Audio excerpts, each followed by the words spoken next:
प्रिय विद्यार्थियों, हिंदी क्लासेज में आपका स्वागत है। आज हमारा विषय है सर्वनाम। सबसे पहले हम ये जानेंगे कि सर्वनाम होता क्या है, सर्वनाम कहते किसे हैं। तो सर्वनाम की यहाँ पर परिभाषा है। सर्वनाम का शाब्दिक अर्थ होता है सभी का नाम। सर्वनाम का शाब्दिक अर्थ क्या होता है? सभी का नाम। अगर यदि आपसे प्रश्न पूछा जाए कि सर्वनाम का शाब्दिक अर्थ क्या होता है, तो आप क्या कहोगे? सभी का नाम। सर्वनाम का शाब्दिक अर्थ होता है सभी का नाम।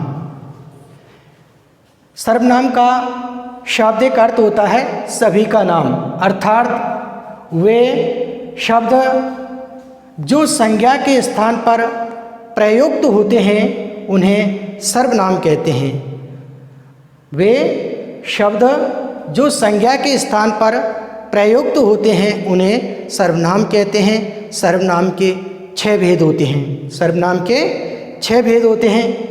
पहला है पुरुषवाचक सर्वनाम, दूसरा है निश्चयवाचक सर्वनाम, तीसरा है अनिश्चयवाचक सर्वनाम, चौथा है प्रश्नवाचक सर्वनाम, पांचवा है निजवाचक सर्वनाम और छठा है संबंधवाचक सर्वनाम।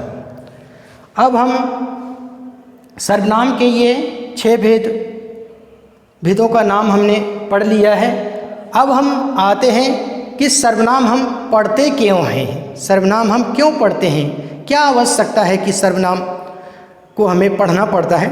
तो सर्वनाम वे शब्द होते हैं जो संज्ञा के स्थान पर प्रयुक्त होते हैं।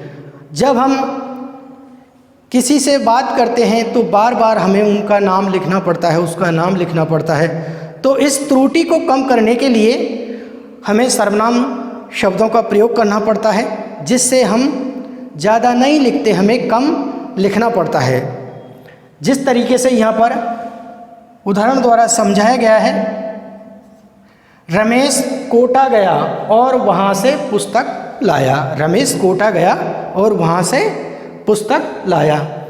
तो रमेश कोटा गया और रमेश कोटा गया और कोटा से पुस्तक लाया। तो ये कोटा शब्द है, हमें 2 बार लिखना पड़ता, तो हमें ज़्यादा लिखने की ज़रूरत पड़ती। तो इस त्रुटि को कम करने के लिए हमने सर्वनाम का यहाँ पर प्रयोग किया और हमने ये लिख दिया वहाँ से। तो इसी तरीके से हमारे दैनिक जीवन में सर्वनाम शब्दों का बहुत उपयोग है, बहुत बड़ा महत्व है। इसलिए हमें सर्वनाम का ज्ञान होना अत्यंत आवश्यक है।